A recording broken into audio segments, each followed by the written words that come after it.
Hello guys, good day po sa ating lahat. So sa video natin ngayon guys, gagawa tayo ng onion pickles. So dahil murang-mura ngayon yung sibuyas guys. So ito yung pagkakataon na gagawa po tayo ng pickles po ng onion. So papakita ko po sa inyo kung paano po gumawa ng pickles onion. So, siyempre, balatan lang natin siya guys. So, perfect po ito pang pickles kasi maliliit po siya.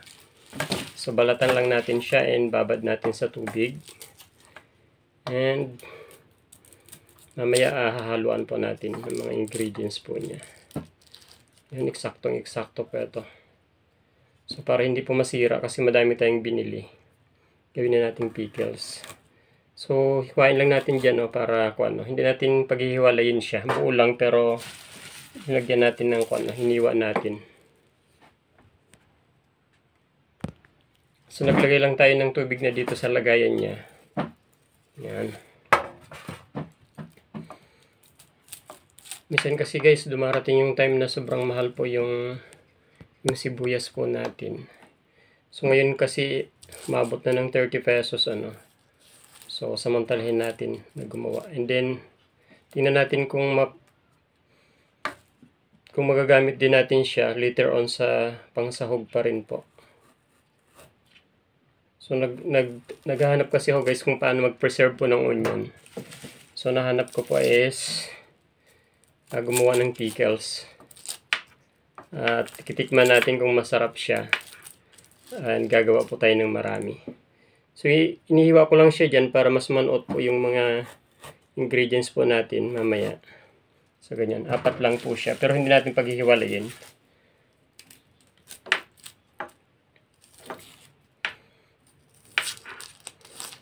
So, matagal lang magbalat nito guys.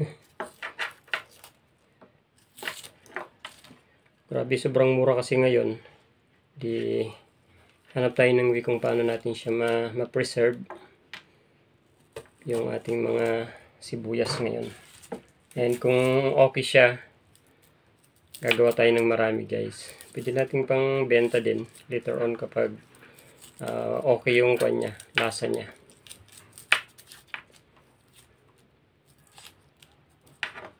So papakita ko mamaya yung mga ingredients na ilalagay natin. And yung proseso po niya. Kung paano. So ayan guys, tapos na tayong balat ng mga sibuyas po natin. So hugasan lang natin siya and then i-prepare na po natin yung mga ingredients po na kakailanganin po natin dito. So maglalagay lang po tayo ng isang basong tubig. Doon po, ito pinabad lang natin sa tubig para matanggal po yung dumi niya kung may dumikit man po. So i-prepare na po natin yung mga ingredients na kakailanganin po natin para sa ating onion pickles.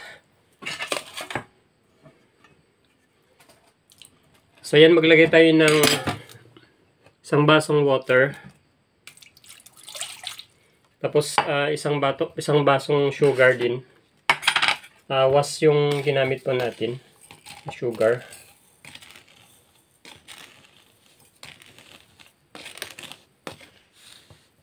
Saglit lang guys.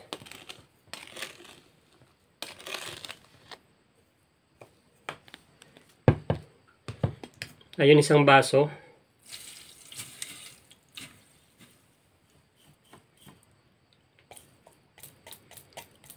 Tapos gagamit tayo ng isang pouch na vinegar. 200 ml siya.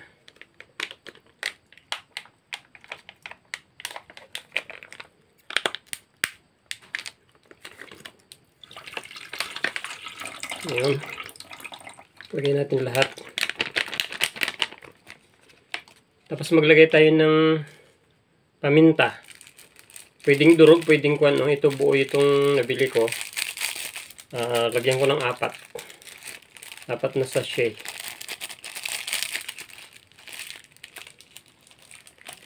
Ayan. Ayan, lalagyan natin ng 2 kutsarang asin. 2 kutsara.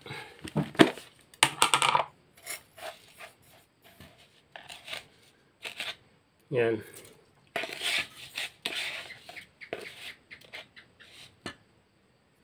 Tapos i-mix lang natin siya. Din papakuluan po natin. I-mix lang natin para matunaw yung asukal. May asukal pa dito. Kuan natin. Hugasan natin ng kuan para matanggal yung asukal, sayang.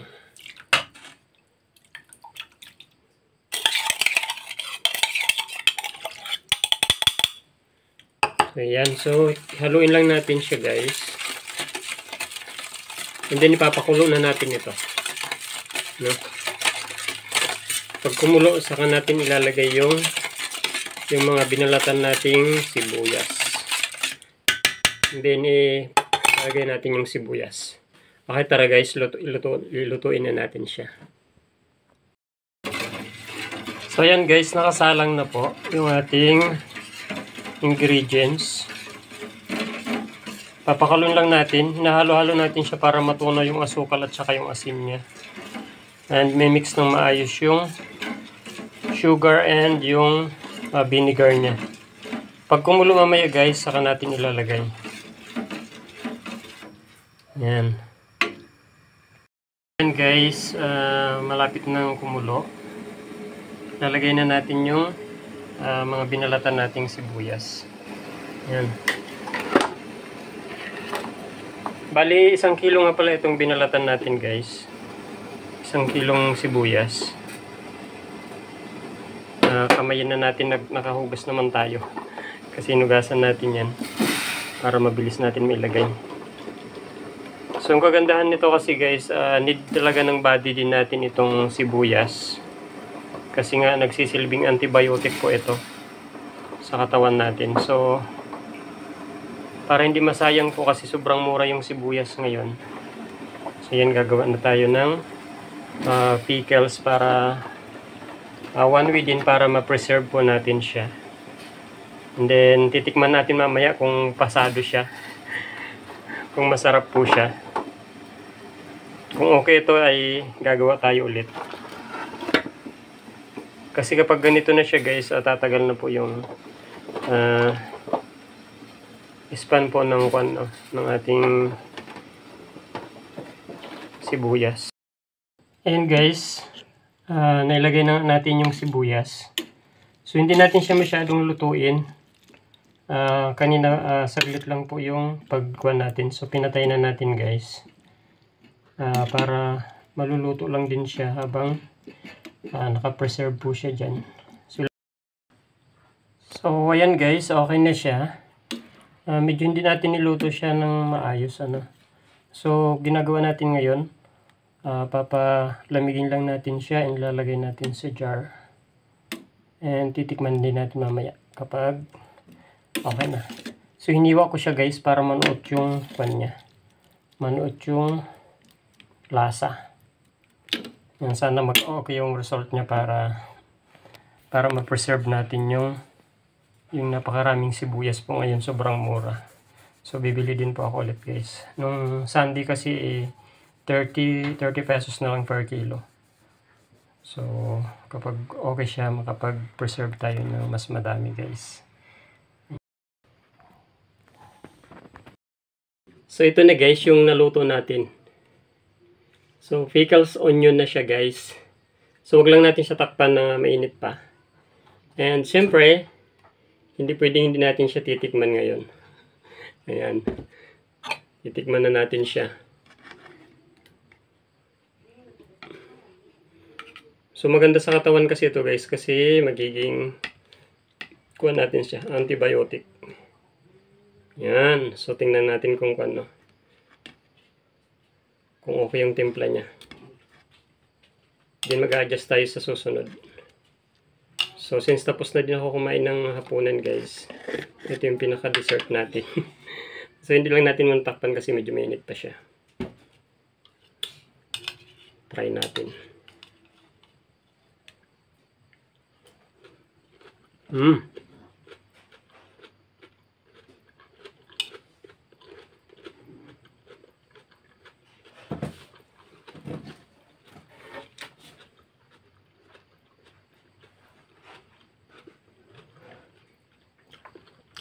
Ang sarap guys, crunchy siya.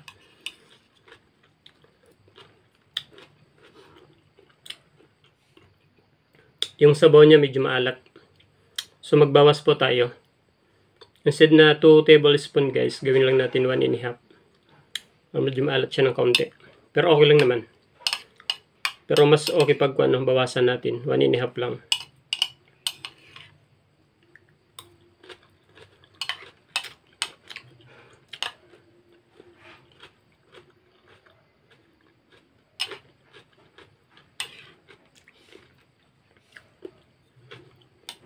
Ang sarap niya guys.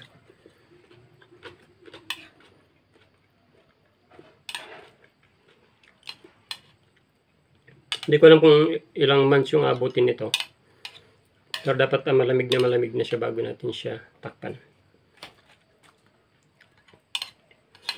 Masarap ng mixture ng ng suka at saka yung sugar niya. Nakarami na tayo.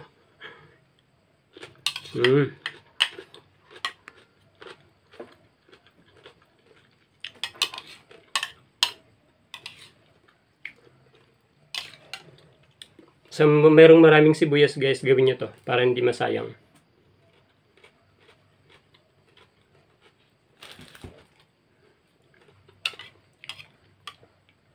Huwag nyo lang siya masyadong lutuin.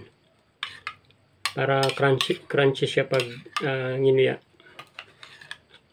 Ito medyo naluto ng kaunti siya. So, dapat mas lang. Paglagay mo mga 2 to 3 minutes yata, kailangan mo nang patayin.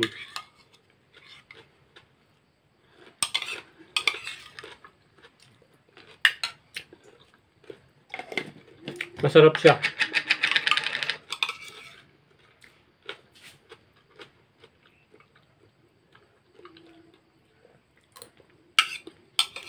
Medyo maalat lang kasi. Yun ang problema natin, medyo maalat.